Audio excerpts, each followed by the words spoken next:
Olá você. Meus caros alunos, chegamos na nossa última aula solo. Aquela aula que eu estou sozinho com vocês, que nós dividimos a matéria, eu e o professor Roberto Medeiros. Trabalhei mais com conteúdo de básicas com vocês, de geometria, professor Roberto Medeiros, funções, estatística, análise combinatória. Verificando as questões que mais apareceram no teu Enem desde de 1997, no primeiro Enem. Algumas repetições para você perceber que aquilo é fato e vai estar na tua prova. E a partir daqui nós começaremos a trabalhar em dupla com vocês e algumas vezes com mais gente da equipe para você perceber as interações, ok? Nessa aula de hoje, para a despedida da carreira solo, eu preparei algumas questões para vocês para mostrar que existem questões mais difíceis, vocês já viram algumas, e que servem para separar um aluno de exatas. Algumas faculdades têm exigido que o Enem faça uma prova para fazer o levantamento do conhecimento de exatas. Eles achavam que a prova do Enem era muito simples e que o aluno que ia fazer engenharia, que ia fazer química, que ia fazer física, que ia fazer matemática, não tinha um parâmetro. Ele entrava no curso, mas não tinha como se dizer, ó, você entrou, mas você é fraco, você entrou, mas você sabe, você entrou, mas precisa melhorar. E com esse tipo de exercício você consegue fazer mais uma peneira, você consegue ter pelo menos ideia do que será necessário para aprofundar o conhecimento desse aluno. Beleza? Eu separei umas questões para que você possa verificar quais são essas questões que são diferentes, que não são comuns numa prova do Enem, que são em número bem menor. Parece umas 3, 4, 5 no máximo numa prova. Quando apareceu 5 foi muito difícil. Que você esteja preparado e que você lembre que você não precisa gabaritar a prova. E mesmo essas questões que são mais difíceis, eu deixei para você, você vai verificar que você não precisa ter um conhecimento muito aprofundado na matéria. Beleza? Vamos até elas, ok? Tá lá, Matemática Rainha das Ciências, nosso portalzinho, irmão. Modelo de exatas. Então assim, uma coisa que deve ter aparecido em umas 2 provas só, desde o começo do Enem. Logaritmo. E apareceu muito simples, só que logaritmo é uma coisa que parece que tem trauma no ensino médio e quando aparece o pessoal acha horroroso. Então, vamos ver se a gente tira da cabeça de vocês. Vamos lá. A escala de magnitude de momento, bonito isso, hein? Abreviada como MMS, historinha, e denotada como MW, tá lá. Introduzida em 1979 por Thomas Hacks e Hiro Kanamori, substituiu a escala Richter. Escala Richter você vê sempre. Você entra, liga uma televisão, o cara fala assim, houve um tremor de terra em tal lugar do planeta que atingiu 5.1 na escala Richter. Servia para isso, beleza? Serve para isso. Daí, substituir a escala Richter para medir a magnitude dos terremotos em termos de energia liberada. Então tá, uma historinha bonita, legal, fica conhecendo mais uma escala. Menos conhecida pelo público, a MMS é, no entanto, a escala usada para estimar as magnitudes de todos os grandes terremotos da atualidade. Bacana. Assim como a escala Richter, a MMS é uma escala logarítmica, ok? Uma escala logarítmica. MW e MO se relacionam pela fórmula. Mas, professor, o que é MW e MO? Estou arriscado aqui, ó. MW é o que, ó? Tá lá. A escala de magnitude de momento é denotada por MW. O que é MO? Dá uma olhada no teu texto lá. Vamos ver. Olha a continuação lá, esperto. Onde MO é o momento sísmico. Então, assim, não banque o aluno de cursinho que sair rabiscando tudo. Eu estou marcando o que interessa aqui, que provavelmente vai ter dados depois. MO é o momento sísmico e MW é o quê? A escala de magnitude de movimento, de momento, denotada como MW. Daí, MO é o momento sísmico, usualmente estimado a partir dos registros de movimento da superfície, através de sismogramas. Sismograma é aquele negócio que você viu já em filme, que eles ligam ao solo e daí fica fazendo aquelas curvinhas assim, conforme o movimento da Terra. Beleza? Quem mais? Cuja unidade, olha que horroroso, se o Elton estivesse por aqui, ele ia estar comemorando. Dina por centímetro, não é por, Dina vezes centímetros. Daí, o terremoto de Kobe, no Japão, acontecido em no dia 17 de janeiro de 1995, foi um dos terremotos que causaram o maior impacto no Japão, tá lá. E na comunidade científica internacional. Teve magnitude MW igual a 7,3. MW o quê? De novo, ó, lembrando. Essa de magnitude de momento. Então, assim, numa das escalas deu 7,3. Beleza? Mostrando que é possível determinar a medida por meio de conhecimentos matemáticos, qual foi o momento sísmico, MO, do terremoto em Kobe, em Dina por centímetro. Então, a primeira coisa que você vai fazer em qualquer exercício que apareça para você e tenha unidade. Isso aqui é em Dina por centímetro, e ele falou que essa coisa calcula em dímetro por centímetro. Ou seja, eu não preciso nem ligar para a unidade, porque ele dá o exercício numa certa unidade e cobra a resposta na mesma unidade, e a unidade não serve para nada. Se tivesse diferente, você tinha que dar um jeito de converter uma na outra, beleza? Quem mais? O MW é 7,3. Olha que bonitinho, na tua fórmula você tem o MW e o MO. 7,3 MW. Olha o que ele pede? O MO. Que fofo! Então, na verdade, você tem o quê? Uma expressão. Essa expressão tem duas variáveis, todo o resto aqui é número, olha lá. E você vai encontrar um em função do outro. Em função do outro, você encontra MW em função de MO. E uma coisa que já aconteceu em prova do Enem, calcula agora uma função para MO em função de MW. Você daria um jeito de tentar isolar isso daqui, deixar os números do outro lado e fazer uma fórmula que calculasse MO em função de MW. Aqui você calcula MW em função de MO. Então vamos colar. MW é igual a menos 10,7. MW. M índice W é igual a menos 10,7 mais log de alguma coisa. 2/3 de log na base 10 de MO. Mais 2/3 de log na base 10 de M índice O. Índice O, tá no pezinho, é o índice. Então olha que bonitinho. Tá aí. O que mais que o Mancebo doou para vocês? O Mancebo doou que o MW vale 7,3. Então no lugar do MW colocaremos, botaremos, enfiaremos, poremos, entrocharemos 7,3. Tá lá. Olha que amor, se você colocar todo esse troço, simplesmente basta você se livrar dos números para calcular o MO. Algumas coisas você tem que saber. E ó, o Enem é uma mãe, viu? Esse 10 não precisaria aparecer, mas eles colocaram. Lembre-se que o log que tem na calculadora é a mesma coisa que log na base 10. É como raiz quadrada que você não precisa escrever o índice, mas é a raiz quadrada. A base 10 é a única base que não precisa ser escrita, tá? Ah, tem aquela outra, professor, logaritmo natural neperiano lá que é a base E. Mas aquela você sabe que é E. Apareceu escrito estranho lá, é o E. E esse cara é o único log decimal, tá? É o único log que não precisa ser escrita a base, beleza? Daí, eu vou dar um jeito de isolar essa coisa. Bom, sempre que você tem uma letrinha, não interessa se tá assim ou não, deixa isso aqui por último. Então se livre do resto primeiro. Se você passar esse menos 10,7 para o outro lado, 7,3 mais 10,7 vai dar 17 mais 1, 18. Então, ó, agora tem uma expressãozinha assim.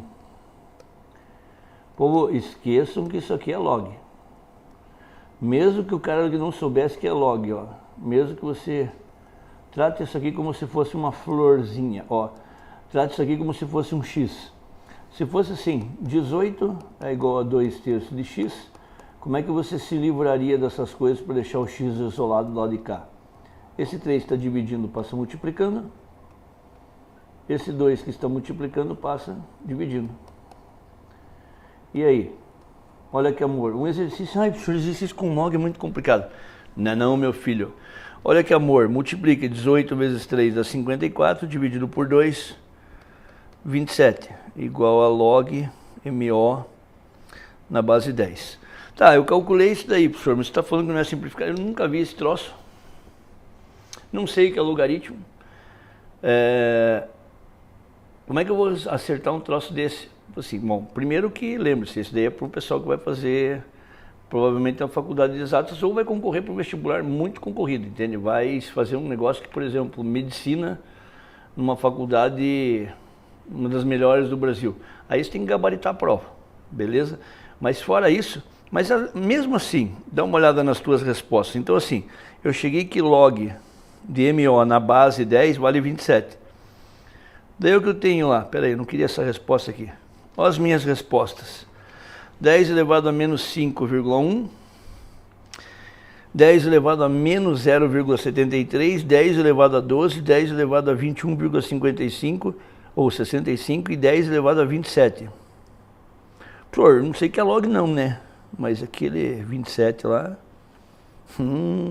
entendeu, povo? Então assim, faça com calma. Para quem lembra, ou para quem precisa lembrar disso, o log é a última coisa que você vai calcular nisso daqui. Então assim, definição de logaritmo, e pode ver, ó, de novo, o pessoal pede uma matéria um pouquinho mais complicada, mas não passa muito do começo. Primeira aula de logaritmo, alguém escreve no teu quadro. Log de um número A numa base B é igual a x, daí com alguma flechinha, 6 somente C. Ou seja, essa coisa existe somente se aquela outra também existir e acontecer. E daí assim, lembre-se que log é um exercício reciclável, porque assim, isso aqui você não calcula, isso aqui você transforma no quê?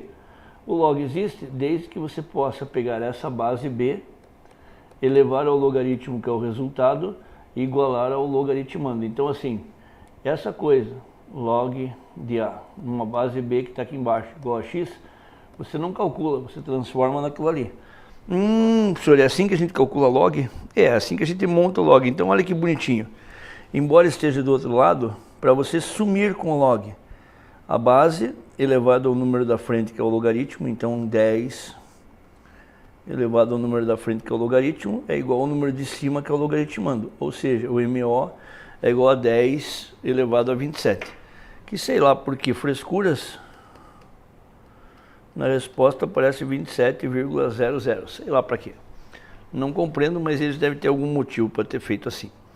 Tranquilo? Então assim, um exercício de logaritmo, professor, é muito complicado. Não, não é. Não passou da definição. Beleza? Uma outra coisa que apareceu, uma exponencial. Uma exponencial é um pouquinho mais fácil, mas eu posso dizer que essa é um pouquinho mais difícil que o logaritmo. Olha a função que os caras até arranjaram lá. Vixe, metade da função desapareceu. Então assim, y igual a 363 vezes z elevado a 0,03x, em que x igual a 0 corresponde ao ano de 2000. Então imagine essa função. O ano 2000, basta você trocar por x igual a 0. Ano 2001, basta você trocar o x a 1. Começa estranho a questão, né? E assim sucessivamente. Em que o y, então, nessa fórmula, o y é a população em milhões de habitantes. Cuidado que quando você calcula uma coisa assim, você descobriu lá, você colocou o valor do x, sei lá, 5. De repente deu que o y deu 230. Lembre-se que é 230 o quê? Milhões de habitantes. Para ficar mais fácil, uma fórmula, ele muda a unidade aqui, para não colocar muito zero na fórmula, senão esses números iam ficar piores. Então assim, essa é uma formulazinha que dependendo do valor do x, você calcula a população num dado ano. Daí está lá, no ano x, e essa fórmula está aqui, ó.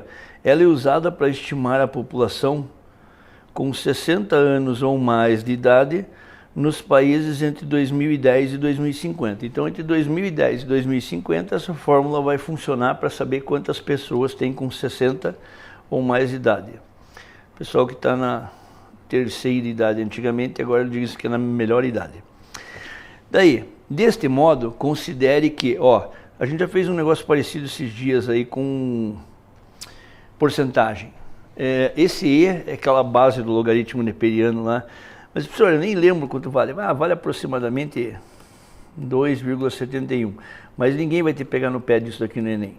Então, assim, e outra vez, mesmo que ele desse para colocar 2,71 elevado a 0,03, o troço ia ficar feio para o teu lado.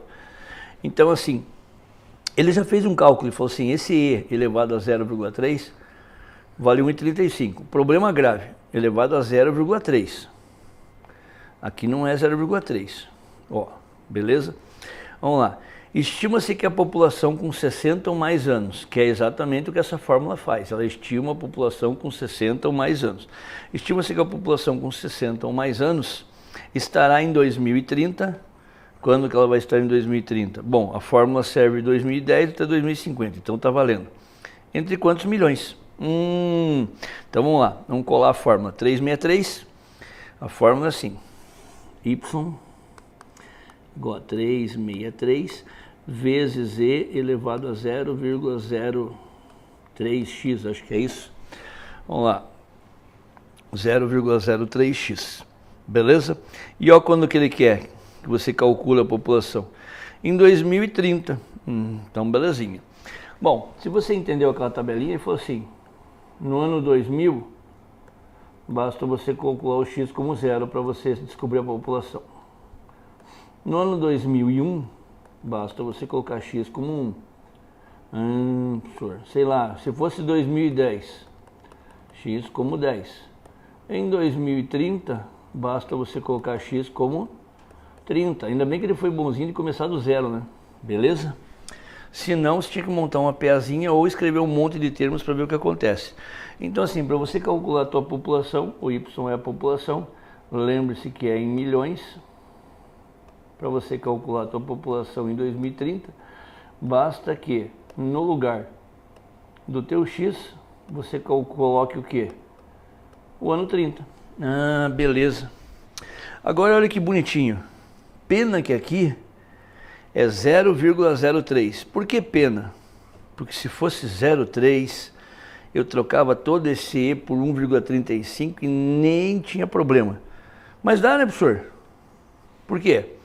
Porque veja bem, eu posso escrever essa coisa assim, ó, 363 vezes E elevado a 0,03.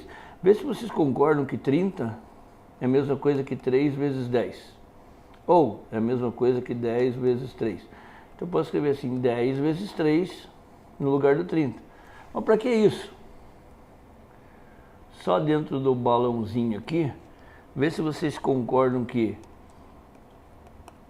363, 0,03 vezes 10, o que é multiplicar uma coisa vezes 10?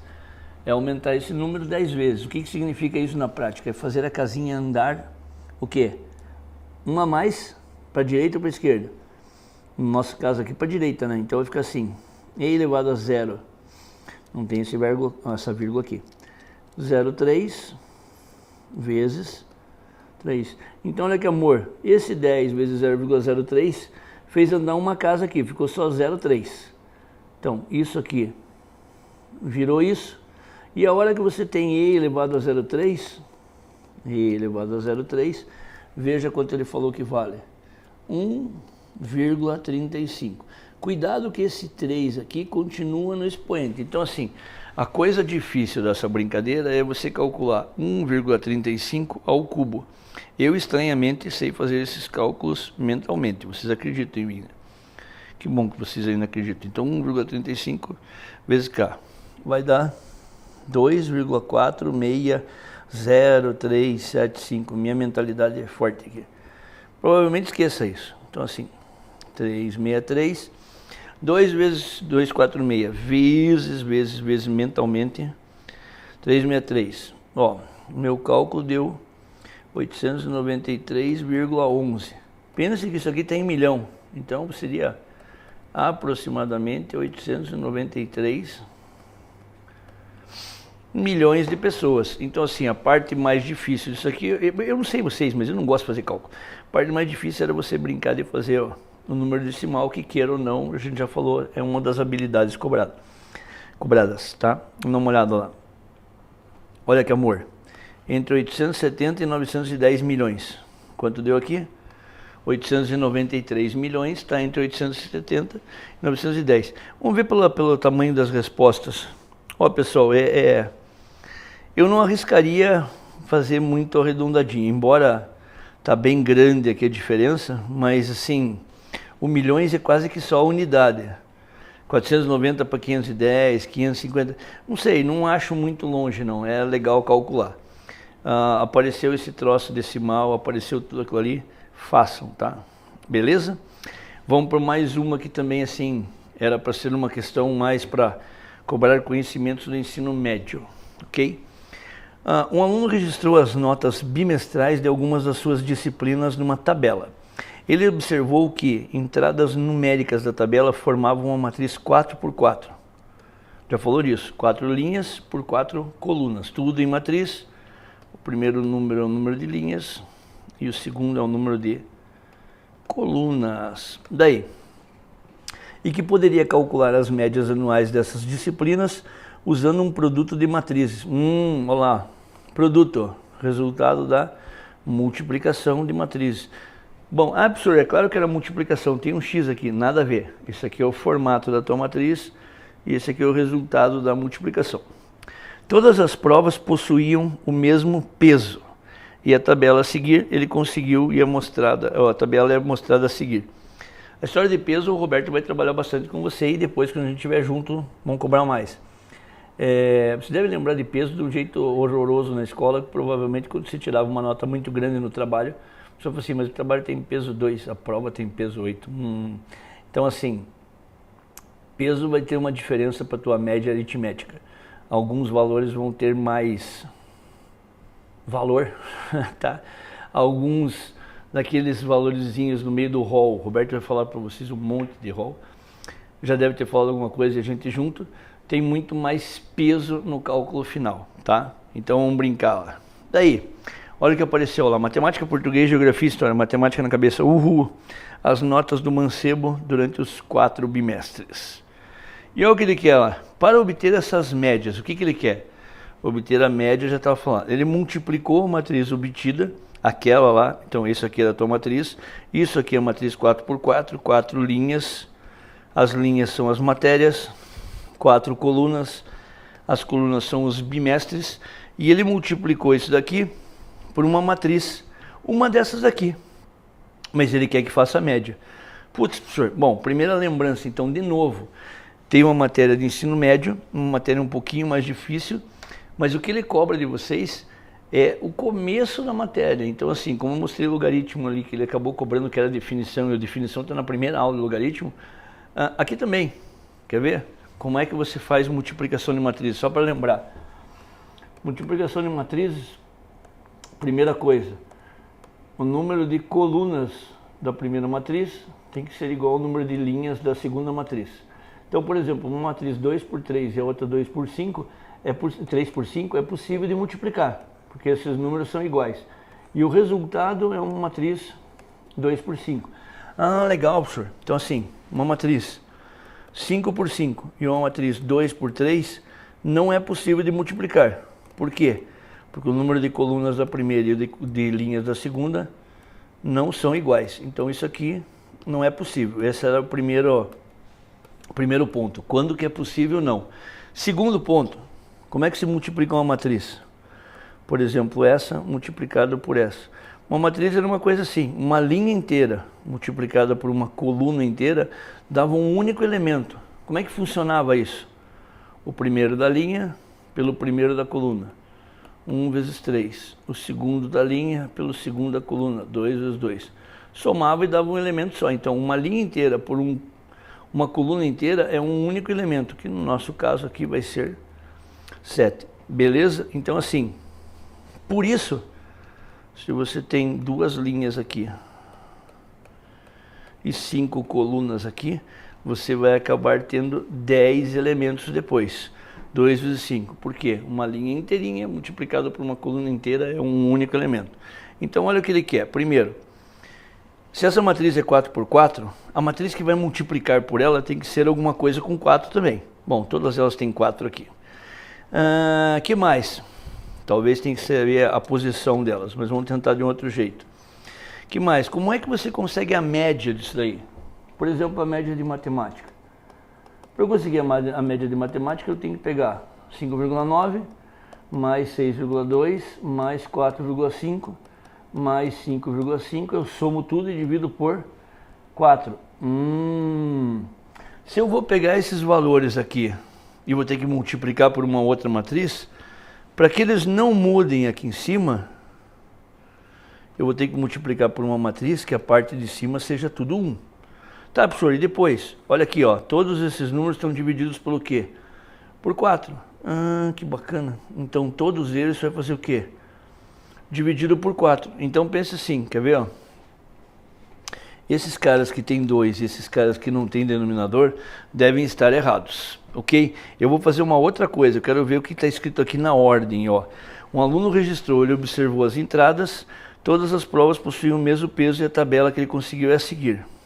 Olha lá, para obter essas médias, ele multiplicou a matriz obtida a partir da tabela por, então assim, ele vai multiplicar aquela da tabela, a da tabela que é 4 por 4, por uma dessas. Eu já sei que é a B ou a C. Por quê? Porque tem que ter um quarto. Qual das duas eu tenho certeza? Veja bem, de novo, a da tabela por uma dessas. Essas, então, estas. Essa matriz aqui, por exemplo, essa matriz tem uma linha por 4 colunas. Eu sei que se esses números no meio não forem iguais, eu não consigo multiplicar. Agora dá uma olhada aqui. Se eu tenho uma matriz 4 por 4, o formato dessa daqui é assim: 1, 2, 3, 4 linhas por uma coluna. Essa é uma matriz 4 por 1. Ah, beleza, professor. Então assim, ó, a matriz que ele deu lá do das notas era 4 por 4, essa é 4 por 1. Os números do meio são iguais? São. É possível multiplicar? É. E o formato do resultado, o formato da matriz produto, caso ele quisesse, é o número que sobrou aqui e o número que sobrou lá. Seria uma matriz 4 por 1. Então é possível multiplicar por essa, vai dividir todo mundo por 4, porque é média, e o resultado é uma matriz 4 por 1. Olha lá, povo! Então assim, só para mostrar para vocês, então, as médias de matemática eram 5,9. Cadê? 62, 45, 55. 62, 45 e 55. Daí você ia multiplicar esse troço por 1/4, 1/4, 1/4 e 1/4, ficaria assim. Essa linha inteira por essa coluna. Quando você pegar o primeiro por 1/4, ia ficar 5,9 sobre 4. O segundo por 1/4, 6,2 sobre 4. 4,5 sobre 4. E o terceiro por 1/4, 5,5 sobre 4. Somava todos. Bom, como o denominador é igual, ficaria assim: 5,9 mais 6,2 mais 4,5. Ou seja, todos eles dividido por 4, ou seja, você está calculando a média. Bom, quero me despedir da parte solo. Pessoal, de novo, o nosso curso, acho que esse é o maior curso em extensão, em aprofundamento que eu já vi no Enem. E eu, como mais alguns que trabalham com vocês, a gente já faz curso para isso desde 1997. Então você pode ter certeza da seriedade do aprofundamento de matérias. Nessa primeira parte, de novo, foi feito um apanhado do que apareceu para vocês, ou o que mais apareceu desde 1997. Numa segunda parte, nós estaremos fechados por áreas e depois entre nós para discutir tudo o que aconteceu nas provas mais recentes, ok? Uma questão que pode ser cobrada em várias áreas, uma questão que foi cobrada e tem diferença do gabarito com o resto. É isso que a gente vai ver, beleza? Numa próxima aula encontro você já muito bem acompanhado do Roberto ou dos meus outros colegas e espero que tenha valido bastante e que a gente possa se encontrar para muitas mais aulas, ok? Obrigado, abraço, até lá!